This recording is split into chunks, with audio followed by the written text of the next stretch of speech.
नमस्कार, सुप्रभात. मी वैष्णवी राऊत. NDTV मराठीच्या 10च्या बातमीपत्रामध्ये आपल्या सगळ्यांचं अगदी मनापासून स्वागत आहे.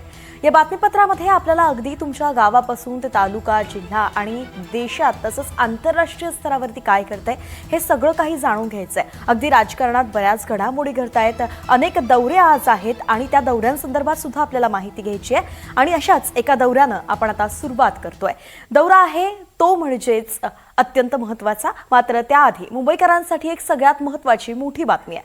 मुंबईकरांवरती आता कराचा भार आणखी वाढण्याची शक्यता आहे. मुंबईकरांना लवकरच कर भार पडणार, कारण महापालिकेची आर्थिक स्थिती सुधारण्यासाठी महसूल वाढवण्याचे निर्देश हे आयुक्तांनी दिले आहेत आणि याचमुळे आता कराचा बोजा वाढणार आहे. मुंबईत सद्यस्थितीमध्ये जवळपास 2 लाख कोटी रुपयांची कामं सुरू आहेत. महसूल वाढीसाठी प्रशासनाकडून प्रयत्न सुरू आहेत. आयुक्तांनी जल अभियंता, पाणी पुरवठा विभाग, घनकचरा व्यवस्थापन विभाग, तर कर निर्धारण आणि संकलन विभाग तसंच विकास नियोजन, इमारत प्रस्ताव विभागासह काही विभागांना पत्र दिलेली आहेत. घनकचरा वापरकर्ता शुल्क, पाणीपट्टी वाढ, जल आणि मलनिस्सारण शुल्क आकारणीसाठी चाचपणी होणार आहे आणि यानंतर अहवाल देखील सादर करण्यात येईल. मुंबईकरांवरचा कराचा बोजा यामुळे वाढण्याची शक्यता आहे.